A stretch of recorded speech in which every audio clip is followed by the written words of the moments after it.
The year was 167 CE, and the legions of Rome stood on the frozen banks of the Vistula, buried under the weight of winter's grip.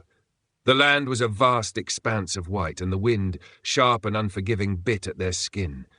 The soldiers shuffled through the snow like men already half dead, wondering what, if anything, they were still fighting for. They were tired, demoralized, starved, and at the brink of a cold death, not in a metaphorical way, but in the most brutal, literal sense of the word. But the already worn-out, freezing soldiers were about to discover something that, even after almost 3,000 years, still holds true. Bad can always get worse. And so, their worst nightmares became a bitter reality, when the enemy tribes remembered another, even older truth, that the enemy of my enemy is my temporary best friend. And they became exactly that, temporary best friends.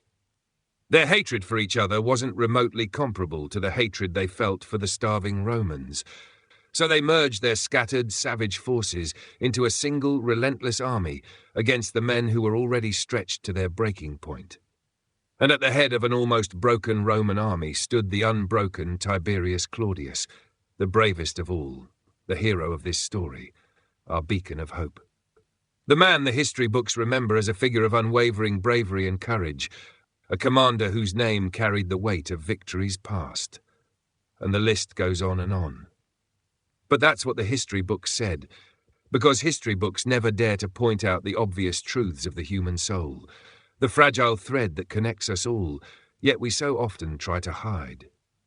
Whether you were a high-ranking Roman officer, a weakened, starved soldier about to be sacrificed on the battlefield, or even the enemy and their enemies who had just become allies, we all fear death. Or perhaps more accurately, we all fear the uncertainties of life. And Tiberius? He was no exception. He was afraid, terrified even, anxious and exhausted, and had likely forgotten what he was even fighting for. Yet, like all men history places on pedestals, he had no choice but to keep his cool. It was a necessity as a leader.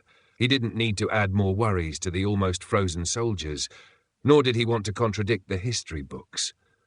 But beneath that cold, unflinching exterior, there was a longing that pulsed through his every move. More than likely, like everyone in this story, he longed for peace. An elusive, almost mythical desire that no one understands better than those who have lost it, or those who have spent a lifetime searching for it. But you don't need to be a starving, slur, frost-bitten Roman soldier, or a famous officer trying to save face to understand what it feels like not to have peace. You don't need to be caught in the freeze of a battlefield to know what it's like to be captured by anxiety, to feel trapped in the solitude of your own thoughts. The uncertainty of life, its crushing weight, can leave you feeling just as lost as Tiberius, fighting battles you can't see, trying to hold it all together while the world crumbles beneath your feet. But there's something more, because in the end, there is also the real battle against reality itself. The unforgiving drudgery of the world outside, indifferent to our longing for peace, waits for no one. It doesn't care about our struggles, our fears, or the peace we so desperately seek. But unlike many pessimists, myself included, often believe, peace, like truth, is not some unattainable utopia. It's not a distant dream, like perfect beauty or unwavering happiness. Some things are simply well hidden in plain sight. And history, both the recorded and the off-the-record, shows us that there are those who have found it.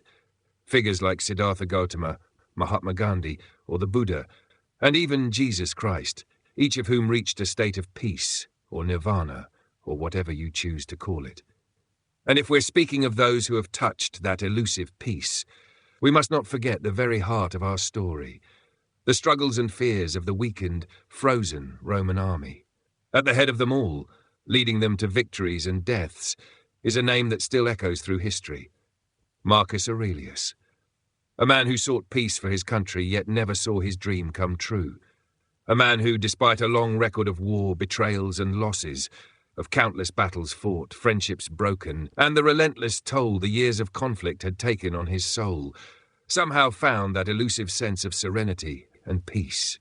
The very peace that everyone in this story, the frozen soldiers, the enemies and their allies, and even us at this point, is longing for. Marcus Aurelius had uncovered that secret, the very peace that Tiberius is so desperately searching for. But Tiberius didn't learn about the peace Marcus Aurelius had cultivated from a history book.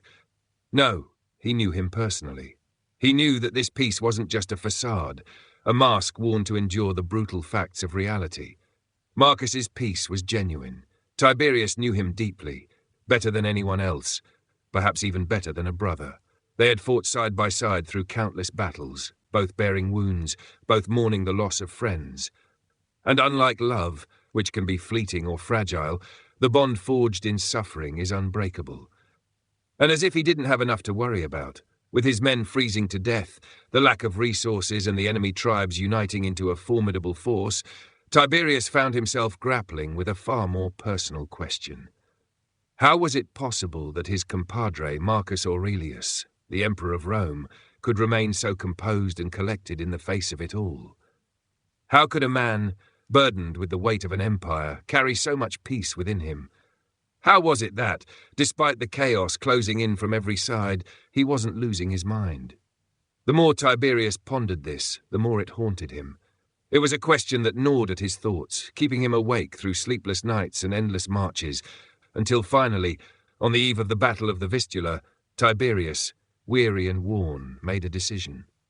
He walked straight to Marcus Aurelius's chambers and asked him, "How do you do it? How do you find peace, my lord? After all the battles we've fought, after all the death we've seen, how can you remain so calm, so unbothered?" Marcus looked at his brother thoughtfully. They had been through much together, and he could understand perfectly the internal conflict of a man wounded deep in his soul. So with the familiarity they shared, he simply said, "Come, Tiberius, I'll show you." Marcus Aurelius led Tiberius into his chambers, and there he unveiled a painting, one that seemed strikingly out of place. Tiberius stepped forward, but as soon as he saw the image, his confusion only deepened. It was a grotesque depiction, a dead tree, its gnarled branches stretching like skeletal hands, standing in the center of a desolate battlefield. The ground beneath it was littered with the scattered corpses of forgotten warriors, and a violent storm raged overhead, as though nature itself were enraged at the very existence of what had once been. It was no symbol of peace, no serene image. Instead, it felt like a raw, visceral reminder of chaos, fear, suffering, and the futility of years of conflict. Tiberius stood motionless for a moment, feeling, perhaps for the first time in his life, truly defeated. The weight of the image pressed against his heart and his hopes for peace. It was like a mirror reflecting the turmoil that constantly deflated his soul. He felt like that dead tree, lifeless, battered by the storm, surrounded by unending war and uncertainty. This was not peace. It was the very embodiment of his fears and struggles, a grim reminder of the fate awaiting him and his tired, frozen men on the battlefield tomorrow. "I'm sorry, my lord," he said, "but this doesn't bring me peace. How could something like this give you the calm you've shown all these years?" Marcus looked at him with a profound calm and care that no history book could ever fully convey, and peacefully said, "Look closer at the painting, dear brother," pointing toward a joint between the branches of the tree. "Look, over there," he said again, and there, in the heart of that horrifying chaos, in the midst of the wreckage and the storm, there it was. A single bird, sitting in complete stillness on her nest, protecting her young beneath her wings. Despite the death and destruction surrounding her, the bird was doing what she could to protect her young, in a perfect peace that I'm not fit to describe. It was a simple promise of life, not after the storm, but right in the middle of it. I know tomorrow's battles will be difficult, and the tomorrow after that will be difficult as well. I can promise you that. But rest assured, my dear brother, peace doesn't come from surviving battles or conquering the entire world. Peace comes from looking beneath the wings of your heart and seeing there what's truly worth fighting for.